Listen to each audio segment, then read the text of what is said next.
Hello les amis, c'est Greg d'Atelier Figurines et bien pour cette deuxième vidéo sur le mélange des couleurs, théorie des couleurs, mélange des couleurs, je vais te faire découvrir cinq couleurs qui sont très intéressantes et qui vont te servir vraiment tout au long de ta peinture de figurines, pardon. Eh ben écoute, sans plus attendre, allons-y, générique.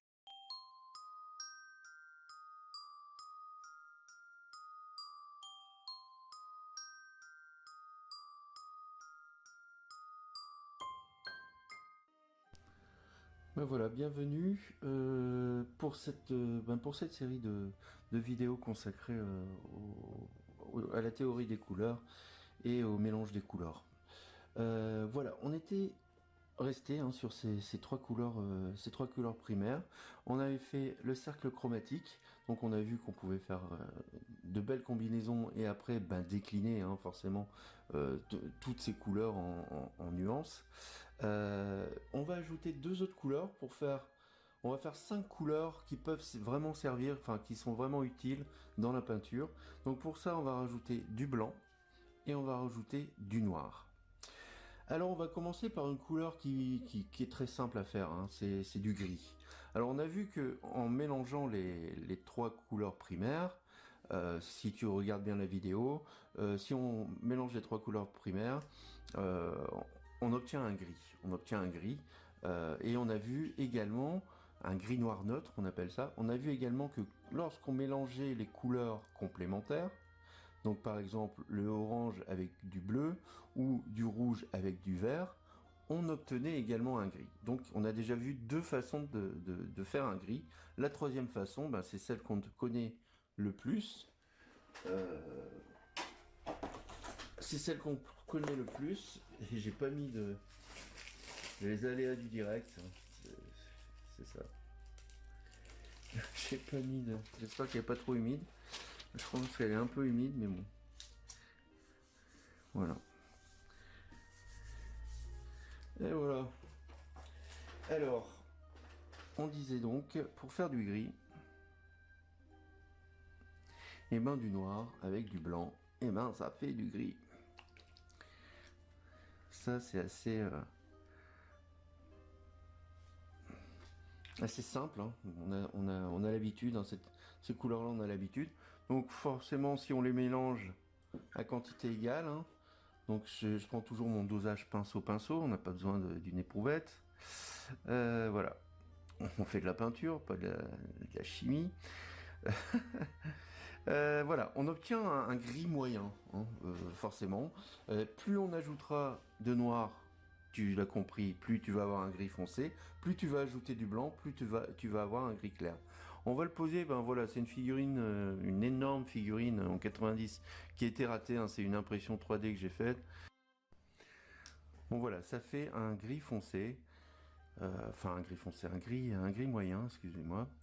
Tout à fait classique, mais qui est très joli, parce que du noir et du blanc, ça fait un très joli gris.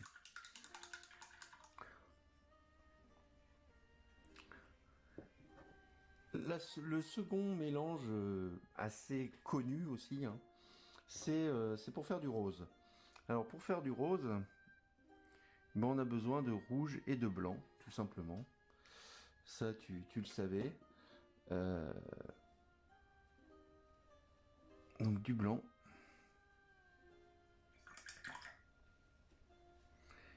et du rouge. Ça fait du rose. Alors là, j'ai mis plus de rouge que de blanc. Donc ça me fait un rose assez fuchsia en fait, quelque part. Et voilà. Donc on va lui faire, voilà. L'arrière, le rose et gris marchent très bien ensemble. Rose, gris, noir. Tiens, ça me rappelle un concours que j'ai organisé sur Facebook, tiens. Voilà. Rose. Donc plus on mettra de blanc, plus on aura un rose pâle, plus on mettra de rouge, plus on aura un rose fuchsia en fait. Voilà. Euh, Troisième couleur qu'on peut faire, assez facilement. Ça va être, d'abord, on va faire du vert. Donc pour faire du vert, il faut du bleu et du jaune. Ça, tu le savais déjà si tu as regardé la première vidéo. Donc du jaune, du bleu. Et je l'ai vu, j'ai pas mis assez de jaune. Voilà. Donc là, on a un vert. Hein. Ça, on l'avait vu. Oui, je préfère peindre sur une figurine, on voit mieux quand même les couleurs que sur une palette. Enfin, on voit bien sur la palette, mais sur une figurine, c'est mieux. Voilà, c'est mieux, je préfère. Et on va rajouter du rouge. Donc du rouge ajouté au vert. Et bien, ça nous fait un superbe marron. Donc là, marron rouge, parce que j'ai mis pas mal de rouge. Mais si on met moins de rouge, on a un marron enfin moins rouge en tout cas, plus chocolat. Voilà. Donc ce marron cuir là, hein. On est carrément sur un marron cuir.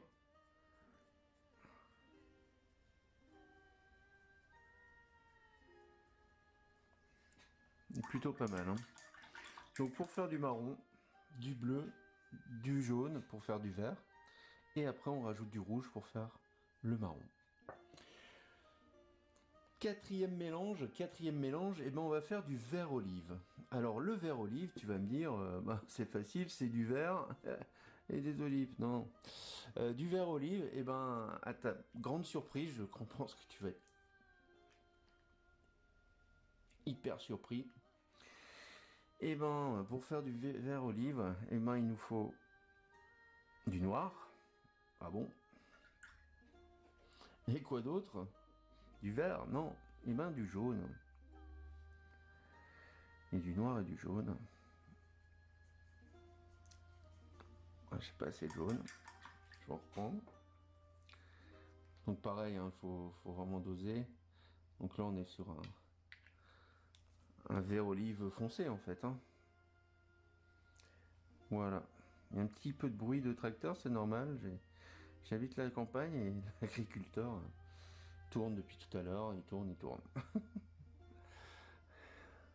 J'ai aucun moyen de... S'il s'approche trop, je couperai la vidéo et je redémarrerai après. Donc voilà. Donc là on a plutôt un vert olive japonais, je dirais. Donc voilà le vert olive. Là, il est un peu plus équilibré. Donc vert olive ou vert... on peut s'en servir aussi pour justement les orques. En ajoutant un peu plus de jaune quand même. Là, il est assez foncé. Si on met un peu plus de jaune, on va avoir un vert un vert olive plus clair. Un vert orc, j'allais dire. Le vert orc. Bon, voilà pour le vert olive. Donc vert olive à retenir, hein, le vert olive, il n'y a pas du tout de vert en fait. C'est du noir et du jaune, tout simplement. C'est deux couleurs. Maintenant, on va voir une couleur qui est hyper intéressante à faire. C'est la couleur chair. Alors comment va-t-on faire pour faire de la couleur chair? Bon, déjà, la base, hein, on va prendre du rouge. C'est un peu rouge, hein, la couleur chair. C'est un peu pâle aussi, donc on va prendre du blanc. Ce qui va nous faire un rose, hein, déjà. Là, c'est un rose assez soutenu. Je vais rajouter un peu de blanc quand même.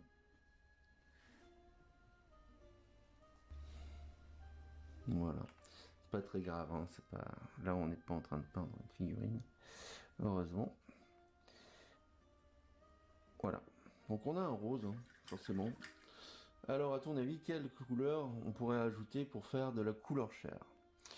Eh bien, oui, je t'ai entendu. Du jaune. On va ajouter du jaune à cette couleur. Donc là, tu vois, il y a quand même un peu trop de jaune. On va avoir un orque humain. Et encore, hein, voilà, on n'a pas trop de jaune en fait. Hein. On a une belle couleur chair. Hein.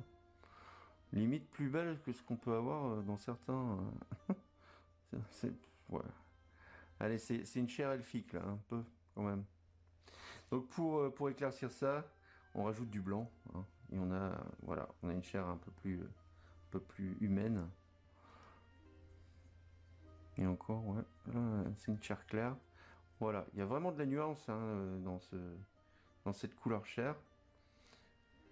Parce que si on ajoute du jaune après, voilà, on peut vraiment bien nuancer, mieux nuancer d'ailleurs avec nos mélanges qu'avec des tubes préfaits en mélange. Hein. Là c'est pas mal. Bon voilà, bah, j'espère que ça t'a plu, ces 5 couleurs. Et puis on se retrouvera pour les lumières et les ombres de chaque couleur. Voir avec quoi on mélange pour faire de la lumière et de l'ombre. Allez, à ciao, bye. Voilà, j'espère que cette vidéo t'a plu. Tu vois, 5 couleurs euh, essentielles, hein, le gris, le rose, le marron, le vert olive et la couleur chair. Hein, la couleur chair maison, c'est quand même particulier et très sympa à faire. Et pas compliqué du tout hein, quand on connaît les couleurs qu'il faut utiliser. Hein. Voilà. Donc j'espère que cette vidéo t'a plu. Si ça t'a plu, ben tu mets des pouces en l'air. Abonne-toi si c'est pas déjà fait, comme ça tu reçois mes vidéos automatiquement. Alors je te souhaite bonne peinture, à bientôt et la vie est belle.